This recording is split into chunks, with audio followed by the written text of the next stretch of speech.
Hello everyone, myself Professor Hardik Prajapati. I warmly welcome to you from Sri Siusha College of Commerce, Management and Computer Education. That is managed by Jain Citizens Education Society. In this video, we are talk about the principle of macroeconomics 2 in BCom SEM 4 department. So let us start today's lecture. Hello everyone. In this video, we will study about the chapter number 3 international trade. So first of all we understand about the what is the international trade. International trade means one country trade with another country. It's called the international trade. And first of all we understand also the trade. What is trade? Trade means one party share with other another party goods of commodity. It's called the trade. In this chapter we will study about the what is the causes of international trade, what is the international trade, why we import or export the some goods. So in this chapter we will understand all of these things. So let us start our chapter number 3, international trade. Now, first of all, we talk about what is the internal trade and what is the international trade. Here we here we understand about the first is international trade. Sorry, internal trade. What is internal trade? Internal trade means one state share with another state goods and services. It's called the internal trade. State 1 like Gujarat. Gujarat છે તે state 2 like Maharashtra Madhya Pradesh યા રાજસ્થાન યા Jammu and Kashmir એની સાથે કોઈ services અથવા goods યા commodities છે તેની એક્સચેન્જ કરે છે તો એ બે વચ્ચે જે ટ્રેડ થયો એ ટ્રેડને કહેવાશે ઇન્ટરનલ ટ્રેડ. હવે ઇન્ટરનલ શું કામ કહેવાય? આપણને તો એમ થાય સ્ટેટની બહાર થાય છે તો આઉટર યા ઇન્ટરનેશનલ કહેવું જોઈએ, તો કે ના. ઇન્ટરનલ મીન્સ એક કોન્ટિનેન્ટની અંદર લાઈક એક કન્ટ્રીની અંદર થતા ટ્રેડને ઇન્ટરનલ ટ્રેડ કહેવાય. એટલે કે કોઈ એરિયામાં યા રિજિયનમાં થતા હોય એને શું કહેવાય? તો કે ઇન્ટરનલ ટ્રેડ. એટલે કે ગુજરાત છે એ મહારાષ્ટ્ર સાથે ટ્રેડ કરે છે તો મતલબ આમ ગુજરાત સ્ટેટમાંથી આપણે જોઈએ તો આઉટર થવું જોઈએ, બટ એવું નથી થતું કારણ કે એક શું કરીએ છીએ આપણે કન્ટ્રીના લેવલમાં આપણે એને કન્સિડર કરીને જોઈએ તો આપણને ખબર છે તો ઇન્ટરનલ એટલે કે કન્ટ્રીની અંદર જ ટ્રેડ થાય છે તો કે યસ એનો મતલબ કહેવાશે ઇન્ટરનલ ટ્રેડ. એટલે કે સ્ટેટ 1 છે એ સ્ટેટ 2 સાથે શું કરશે તો કે કોમોડિટીઝની એક્સચેન્જ. ઓકે, તો એને કહેવાશે ઇન્ટરનલ ટ્રેડ. સેકન્ડ છે તો કે કન્ટ્રી 1 છે એ અનધર કન્ટ્રી સાથે શું કરે છે? એક્સચેન્જ કરે છે. તો કે શેનું એક્સચેન્જ કરશે? તો કે કોમોડિટીઝ અને ગુડ્સનું. એટલે કે સમજો ઇન્ડિયા, તો ઇન્ડિયા દેશ છે એ કન્ટ્રી 1 છે, લાઈક એક એક્ઝામ્પલ મેં લીધો છે. તો ઇન્ડિયા દેશ છે, ઇન્ડિયા કન્ટ્રી છે તે તેની રિક્વાયરમેન્ટ શું છે? તો કે એને તો કે કોઈ બીજી કન્ટ્રી પાસેથી કોઈ ટેકનોલોજી અથવા ડિફેન્સ ઇન્સ્ટ્રુમેન્ટ છે એ ખરીદવા છે તો આ એની રિક્વાયરમેન્ટ છે. પણ ઇન્ડિયા પાસે છે શું? તો ઇન્ડિયા પાસે ગ્રેન્સ છે તો કે યસ મતલબ આપણી ફાર્મિંગ સિસ્ટમ છે યા ફૂડ સિસ્ટમ છે બેસ્ટ છે. તો એનો મતલબ જે ઇન્ડિયા છે એ પોતાની જે પ્રોડક્ટ છે એને શું કરશે?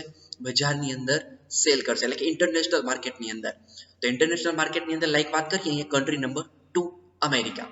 તો અમેરિકા પાસે ટેકનોલોજી છે પણ એની પાસે ફૂડ નથી. સમજે ફૂડ આઇટમ છે એ કમ્પેરેટિવલી એની પાસે કેટલી છે? ઓછી છે. તો કે એની માટે તો હવે એ શું કરે છે? ઇન્ડિયા પાસે ઇમ્પોર્ટ કરશે ફૂડ છે તેને, અને અમેરિકા છે એક્સપોર્ટ કરશે શું? તો કે એની જે ટેકનોલોજી છે તેને.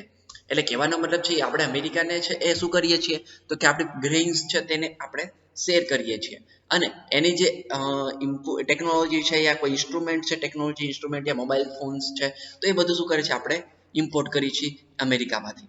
તો એનો મતલબ એવો થયો કે આ બે વચ્ચે બે દેશો વચ્ચે જ્યારે એક્સચેન્જ થતી હોય કોઈ ગુડ્સ યા કોમોડિટીઝની ત્યાંને કહેવાશે ઇન્ટરનેશનલ ટ્રેડ. ઓકે, તો આ સમજવું સૌથી પહેલા જરૂરી છે તમારી માટે વોટ ઇઝ ઇન્ટરનલ ટ્રેડ અને what is the international trade.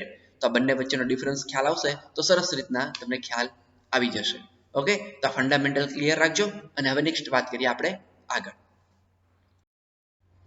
હવે નેક્સ્ટ આપણો ફર્સ્ટ પોઈન્ટ છે મિનિંગ ઓફ ઇન્ટરનેશનલ ટ્રેડ. હવે જે આપણે અત્યારે વાત કરી એ જ વસ્તુ છે અહીંયા. હું સ્લાઇડના 1 by 1 સેન્ટેન્સ રીડ નથી કરતો, પરંતુ ફટાફટ તમને ક્લીન યાદ રહી જાય એવી રીતના હું સમજાવી દઉં. તો સમજો, હવે ટ્રેડ કોને કહેવાય? તો ટ્રેડ એટલે શું? તો કે કોઈ એક પાર્ટી બીજી પાર્ટી સાથે શું કરે છે? કોઈ ગુડ્સ અથવા કોમોડિટીઝ અથવા કોઈ સર્વિસીસની એક્સચેન્જ કરે છે, તો તેને કહેવાશે તો કે ટ્રેડ. ઓકે, એટલે કે પાર્ટી એ છે પાર્ટી બી સાથે શું કરે છે? ટ્રેડ કરે છે. લાઈક બાર્ટર સિસ્ટમ આપણે જોયું હતું બીકોમ સેમ 3 ની અંદર, પ્રિન્સિપલ ઓફ મેક્રો ઇકોનોમિક્સ 1 ની અંદર. શું? તો કે એક વ્યક્તિને શું જરૂર છે? તો કે ટોમેટોની જરૂર હતી, જ્યારે બીજા વ્યક્તિને શેની જરૂર હતી? તો કે ગ્રેઇનની. એટલે કે એક વ્યક્તિ ગ્રેઇન આપે છે, સામે ટોમેટો પરચેસ કરે છે. એને કહેતા હતા બાર્ટર સિસ્ટમ. એટલે કે એકબીજાની રિક્વાયરમેન્ટ છે એ ફૂલફિલ થઈ જતી હતી. તો એ જ વસ્તુ આપણને અહીંયા જોવા મળે છે ઇન્ટરનેશનલ ટ્રેડની અંદર. તો ટ્રેડ એટલે શું? એક વ્યક્તિ, એક પાર્ટી બીજી પાર્ટીને શું કરે છે? એક્સચેન્જ કરે છે કોમોડિટીઝ અથવા સર્વિસને, તેને કહેવાશે ટ્રેડ. હવે વાત કરીએ ઇન્ટરનલ ટ્રેડ. ઇન્ટરનલ ટ્રેડ એટલે શું? તો એક રિજિયનમાંથી બીજા રિજિયનની અંદર થતા ટ્રેડને શું કહેવાય? તો કે ઇન્ટરનલ ટ્રેડ. હવે સમજો, તો એની અંદર આપણે વાત કરીએ, ગુજરાત છે એ જમ્મુ કાશ્મીર સાથે ટ્રેડ કરે, મતલબ કોઈ એક્સચેન્જ કરે છે સર્વિસ અથવા કોમોડિટીની, તો એને શું કહેવાશે? તો કે એને કહેવાશે ઇન્ટરનલ ટ્રેડ.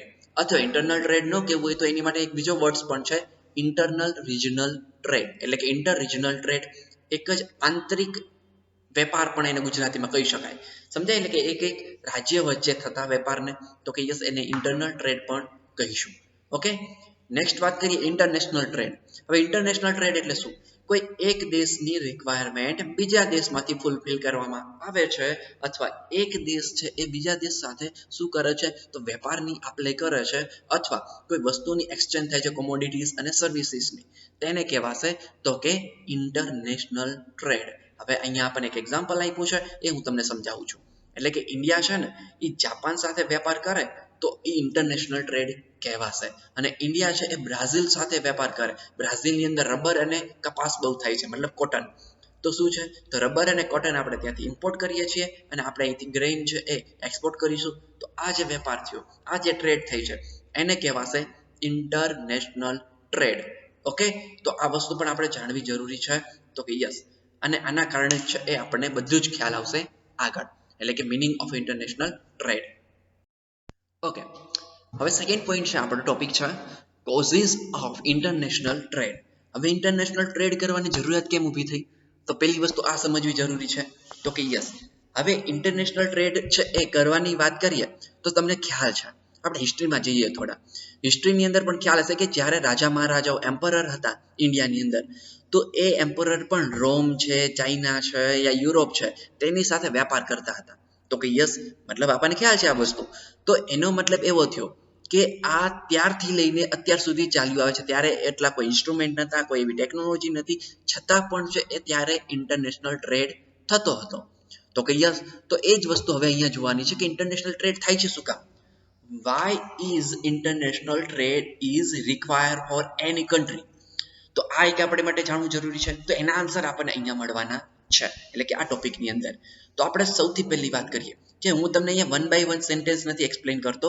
હા, ઓવરઓલ કન્ટેન્ટ, એટલે કે જે કન્ટેન્ટ છે આપણું એ શું કહેવા માંગે છે એને હું તમને અહીંયા સમજાવું છું. તો ફર્સ્ટ છે driving force for economy development. હવે સમજો, ઇન્ટરનેશનલ ટ્રેડથી આપણી ઇકોનોમી સારી બને છે. આ પહેલો પોઈન્ટ એવું કહે છે. તો શું કામ બને છે હું તમને એક્સપ્લેન કરું છું. સમજો, કન્ટેન્ટ તમારી સામે છે ડિસ્પ્લે ઉપર, પણ હું તમને એક્સપ્લેન કરું છું, એ સાંભળજો. કે જ્યારે કોઈ ઇન્ટરનેશનલ કંપની લાઈક એપલ છે, એક્ઝામ્પલ આપું છું, સમજો એપલની કંપની છે એ યુપીની અંદર પોતાની એક પ્લાન્ટ ખોલવાની છે. આ સત્ય હકીકત ઘટના છે. તો કે યસ, હવે એનાથી શું થશે સમજો. એપલ કંપની જ્યારે કોઈ ભારતની અંદર પોતાની પ્લાન્ટ છે એ ઓપન કરશે, તો એનો મતલબ શું થશે? તો વિદેશી વેપાર થયો, મતલબ ઇન્ડિયન ગવર્મેન્ટ અને અમેરિકન ગવર્મેન્ટ યા અમેરિકન કંપની એપલ છે તેની સાથે શું થયું? એક બોન્ડ થયો. તો આ જે ટ્રેડ થઈ છે, બોન્ડ થઈ છે, એના કારણે એ પ્લાન્ટ યુપીની અંદર એસ્ટાબ્લિશ થશે. યુપીની અંદર એસ્ટાબ્લિશ થશે તો એનો મતલબ અનએમ્પ્લોયર છે, મતલબ જે શિક્ષિત બેરોજગાર છે, તો એ અનએમ્પ્લોયરને પોતાની એમ્પ્લોયમેન્ટ મળશે. તો કે યસ, મતલબ કંપનીની અંદર જોબ મળશે સારી એવી. તો કે યસ, આમાં એક્સેપ્ટ કરો છો ને? તો કે યસ, એટલે કે બધા જ લોકોને ત્યાં જોબ મળશે, મતલબ લેબર છે તેની પણ રિક્વાયરમેન્ટ હશે, એમ્પ્લોયર છે, ઓફિસ સ્ટાફ, XYZ બધી રિક્વાયરમેન્ટ હશે. તો એ ફૂલફિલ ક્યાં થશે? તો કે અહીંયા, એટલે કે એપલ કંપનીની અંદર. હવે આનાથી શું થયું? એમ અનએમ્પ્લોયમેન્ટ હતું એ ઘટ્યું, મતલબ એમ્પ્લોયમેન્ટ છે વધ્યું, રોજગારી લોકોને વધારે મળી આ ઇન્ટરનેશનલ ટ્રેડ થયો એટલે. તો કે હા. અને એના કારણે શું થાય છે? તો ઇન્ટરનેશનલ ટ્રેડ વધ્યો તો એમ્પ્લોયમેન્ટ વધ્યું, એમ્પ્લોયમેન્ટ વધશે તો શું થશે? તો એમ્પ્લોયમેન્ટ વધશે તો એનો મતલબ એવું કે લોકો પાસે રહેલી જે ઇન્કમ છે, એટલે કે સારું અર્નિંગ થશે લોકોને. તો કે યસ, એટલે કે સારું અર્નિંગ થાય તો શું થશે? એટલે કે ગવર્મેન્ટને પણ સારું અર્નિંગ થશે. તો ગવર્મેન્ટને સારું અર્નિંગ થશે તો ગવર્મેન્ટની ઇકોનોમી, એટલે કે જે લિક્વિડિટી છે માર્કેટની, એ સારી વધારે લાવી શકશે. તો એનો મતલબ એવો થયો કે ગવર્મેન્ટને પણ સારું એવું પ્રોફિટ થવાનું છે આના કારણે, એટલે કે ઇન્ટરનેશનલ ટ્રેડના કારણે. તો એ પણ આપણી માટે જરૂરી છે. તો કે યસ, એટલે કે આવી રીતના ચેન્જીસ થાય છે ઇન્ટરનેશનલ ટ્રેડના કારણે. ઓકે, તો આ પણ જાણવું જરૂરી હતું. તો કે યસ. નેક્સ્ટ વાત કરીએ આપણે આગળ. તો સેકન્ડ પોઈન્ટ છે ઇન્ક્રીઝિંગ ઇન એમ્પ્લોયમેન્ટ. હવે તો એમ્પ્લોયમેન્ટની અંદર શું ચેન્જીસ થાય છે? મતલબ જ્યારે ઇન્ટરનેશનલ ટ્રેડ થતો હોય છે ત્યારે. તો એની વાત કરીએ, જ્યારે ઇન્ટરનેશનલ ટ્રેડ થશે ને તો એમ્પ્લોયમેન્ટની અંદર પણ છે એ ઇન્ક્રીમેન્ટ આવશે. કેમ આવશે જોઈએ. મેં જે હમણાં એક્ઝામ્પલ લીધો એ વસ્તુ સમજો કે કોઈ પણ જ્યારે ઇન્ટરનેશનલ ટ્રેડ થાય ને ત્યારે ત્રણ સેક્ટરમાં, એટલે કે એગ્રીકલ્ચર સેક્ટર, ઇન્ડસ્ટ્રી સેક્ટર અને ટ્રેડ સેક્ટર. તો ત્રણ સેક્ટરની અંદર સારું એવું ઇન્ક્રીમેન્ટ જોવા મળે છે જ્યારે ઇન્ટરનેશનલ ટ્રેડ થતો હોય છે ત્યારે. ઓકે, તો એનું રીઝન શું છે? તો ઇન્ટરનેશનલ ટ્રેડ થાય છે ત્યારે આ એક સારું રીઝન છે, બટ આ ત્રણેયમાં ઇન્ક્રીમેન્ટ થશે કઈ રીતના? તો સમજો. હવે ઇન્ટરનેશનલ ટ્રેડ થાય છે, કોઈ અધર કંપની છે, આઉટર ફોરેન કંપની છે, એ શું કરે છે? તો પોતાનો પ્લાન્ટ છે યા કોઈ પોતાની ટેકનોલોજી છે યા કોઈ પોતાની પ્રોડક્ટ છે તે ઇન્ડિયાની અંદર બનાવશે. જો ઇન્ડિયાની અંદર તે બનાવે તો શું થશે? તો એના કારણે શું થશે? તો એના કારણે એવું થશે કે એના જે એમ્પ્લોયર છે તો એ તો એને અહીંથી જ લેવા પડશે, મતલબ ઇન્ડિયામાંથી જ. તો કે યસ, તો ઇન્ડિયામાંથી જ એના લેબર છે, એમ્પ્લોયર છે, સ્ટાફ છે કે એક્સેટ્રા કોઈ પણ જે મેન હ્યુમન બિંગની રિક્વાયરમેન્ટ છે તો એની ફૂલફિલ થશે તેના કોન્ટિનેન્ટલ યા કોઈ એના રિજિયન છે તેમાંથી. તો આ ફૂલફિલ થશે તો શું થશે? અનએમ્પ્લોયમેન્ટનો રેશિયો ઘટશે, અને અનએમ્પ્લોયમેન્ટનો રેશિયો ઘટે એટલે શું થાય? બધા એમ્પ્લોયમેન્ટ મળશે, રોજગારી મળશે, રોજગારી મળશે તો બધા જોડે પૈસા આવશે, અને પૈસા આવશે તો બધા લોકોની ગરીબી છે એ કેવી થશે? ઘટશે. ઓકે, તો આ પણ એટલી માટે આપણી માટે જરૂરી છે. તો કે યસ, એટલે કે લોકોને પોતાની પોવર્ટી અને અનએમ્પ્લોયમેન્ટ છે એ ડિક્રીઝ થાય છે જ્યારે ઇન્ટરનેશનલ ટ્રેડ થતો હોય છે ત્યારે.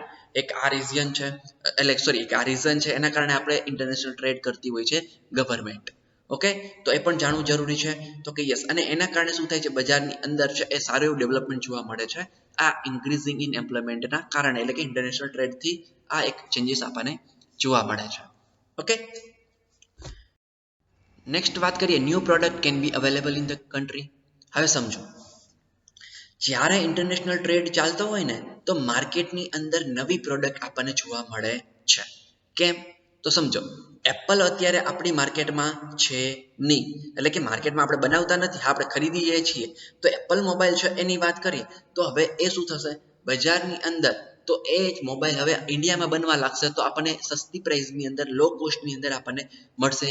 તો કે યસ.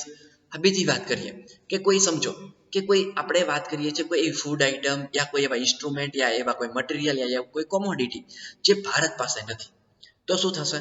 તો આપણે પરચેસ કરીએ છીએ આઉટર ફોરેન કન્ટ્રીઝમાંથી. તો કે યસ, ભાઈ ફોરેન કન્ટ્રીમાંથી પરચેસ કરીએ તો શું થાય? તો એ જ પ્રોડક્ટ હવે આપણે શીખીને ક્યાં બનાવીશું? ઇન્ડિયાની અંદર. સમજાય? તો એનો મતલબ શું થયો? તો જે પ્રોડક્ટ બહાર હતી, મતલબ ફોરેનની અંદર હતી, ઇન્ડિયા પાસે નથી, તો એ પ્રોડક્ટ હવે આપણે બનાવી શકીએ છીએ ઇન્ડિયાની અંદર. તો મતલબ લોકોની જે લાઈફસ્ટાઈલ છે, સમજાય? તો એની અંદર ચેન્જીસ આવશે, એટલે કે સ્ટાન્ડર્ડ ઓફ લિવિંગ છે તેની અંદર ચેન્જીસ આવશે. તો કે યસ, અને એ ચેન્જીસ આવશે શેના કારણે? તો સેલેરીના કારણે, મતલબ વેજીસ છે એને સારા મળશે, અને વેજીસ સારા મળશે તો પોતાની જે ફેસિલિટી અને લક્ઝરિયસ લાઈફ છે એની અંદર થોડો ઘણો સુધારો લાવી શકશે. એટલે કે ઇન્ટરનેશનલ ટ્રેડ આના કારણે થતો હોય છે. આ પણ એક રીઝન છે. તો કે યસ, એટલે કે ન્યૂ પ્રોડક્ટ છે એની અવેબિલિટી છે એ લાવવા માટે પણ ઇન્ટરનેશનલ ટ્રેડ થતો હોય છે. ઓકે, ચાલો, તો આ પણ જરૂરી છે આપણી માટે જાણવું. નેક્સ્ટ વાત કરીએ, એન્કરેજમેન્ટ ટુ કોમ્પિટિશન. હવે કોમ્પિટિશનને એન્કરેજ કરવા માટે પણ ઇન્ટરનેશનલ ટ્રેડ કરવામાં આવતો હોય છે. સમજો માર્કેટની અંદર છે તમે એકને એક જ કંપની છે એકને એક પ્રોડક્ટ છે એની ચાલતી હોય તો મતલબ એની કઈ ફેસિલિટી કે એની જે સુવિધાઓ છે યા કોઈ એના સારા સ્પેસિફિકેશન છે આપણને મળશે નહીં.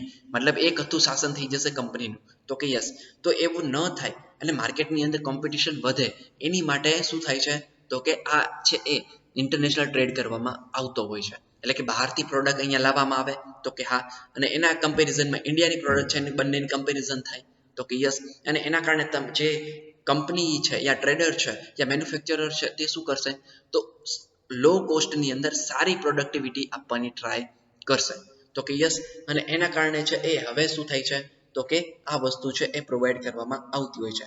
લાઈક હવે એના એક્ઝામ્પલ કયા છે તો એની વાત કરીએ તો આપ જોઈ શકો છો scooter, motor car, TV set, fridge, telephone services, તો આ બધી વસ્તુ છે ને એ તમને પ્રોવાઈડ કરવામાં આવે છે તો કે યસ, અને એના કારણે શું થાય છે મતલબ આ જે નંબર ઓફ જે કોમોડિટીઝ છે તેની અંદર ચેન્જીસ જોવા મળે છે બજારની અંદર. શું કામ તો કે કોઈ એક કંપની છે લાઈક અ સેમસંગ, તો સેમસંગની જે રેફ્રિજરેટર આવે છે એ અમુક પ્રાઇસ ઉપર તમને અમુક ફેસિલિટી પ્રોવાઈડ કરશે, બટ જો એલજી માર્કેટમાં આવશે તો શું થશે સામે તો એ એની કરતાં લો કોસ્ટની અંદર સારા શું કરશે તો કે સ્પેસિફિકેશન આપશે તો કે હા, કેમ આપે છે કારણ કે એની પ્રોડક્ટિવિટી અને એનું સેલિંગ વધે એટલા માટે તો કે યસ. હવે જો આવું થશે તો એલજી કરતાં પણ લો કોસ્ટમાં સેમસંગ છે એ શું કરશે સારા ફીચર્સ સાથે રેફ્રિજરેટર સેલ કરશે તો કે યસ. એટલે કે એનાથી શું થાય છે તો માર્કેટની અંદર છે જે પ્રોડક્ટની પ્રાઇસ છે એ લિમિટેડ રહે છે તો કે યસ, અને જે રિસોર્સિસ છે એને શું કરવામાં આવે છે તો કે એનો યુઝફુલ થઈ જાય છે, એના કારણે સારી એવી માર્કેટની અંદર રેન્જ બંધાઈ રાખે છે. અને ઇન્ટરનેશનલ ટ્રેડ છે એને એટલે કે આઉટર જે પ્રોડક્ટ છે ફોરેનની પ્રોડક્ટ છે એ માર્કેટની અંદર સારું એવું પ્રોડક્શન કરી શકતી હોય છે. સમજાય? એટલે કે એના કારણે જે કોમ્પિટિશન એક શું થાય છે બજારની અંદર ઊભું થાય છે અને એનાથી એડવાન્ટેજ થાય છે તો કે યસ. નેક્સ્ટ વાત કરીએ useful in breaking the vicious circle of poverty. હવે ઇન્ટરનેશનલ ટ્રેડથી શું પોવર્ટીમાં ચેન્જીસ જોવા મળે છે એટલે કે એને આપણે બ્રેક કરી શકીએ છીએ તો કે 100% શ્યોર કરી શકીએ છીએ, એટલા કારણે આપણે શું કરીએ છીએ ઇન્ટરનેશનલ ટ્રેડ. તો હવે તમને પ્રશ્ન થશે કે કેમ એવું થાય છે તો જો ઇન્ટરનેશનલ ટ્રેડ થશે તો બહારની કંપની છે અહીંયા આવવાની તો કે યસ. હવે બહારની કંપની તો અહીંયા આવે છે એ તો એક વસ્તુ આપણે સમજ્યા, પણ તમે સમજો કે જ્યારે કોઈ ઇમ્પોર્ટ થતી હોય કોઈ પણ વસ્તુ બહારથી અહીંયા એટલે કે અમેરિકાથી કોઈ પણ ઇન્સ્ટ્રુમેન્ટ, મોબાઈલ ફોન, ગેજેટ્સ કે જે પણ આવે છે તો એના ઉપર છે ઇમ્પોર્ટ ડ્યુટી લાગતી હોય. સમજાય? તો કે યસ, ઇમ્પોર્ટ ડ્યુટી એટલે શું તો એક પ્રોડક્ટ ઉપર લાઈક એક એપલ મોબાઈલ છે એ બજારની અંદર ઇન્ડિયામાં વેચવા માટે અમેરિકાને લાવવો હોય તો એની માટે અમુક પર્સન્ટેજ ટેક્સ આપવો પડતો હોય ઇન્ડિયન ગવર્મેન્ટને તો કે યસ. તો એનો મતલબ જેટલા મેક્સિમમ મોબાઈલ છે એપલ મોબાઈલ કે XYZ પ્રોડક્ટ છે એ બજારની અંદર આવશે તો એના અમુક પર્સન્ટેજ ગવર્મેન્ટને મળશે.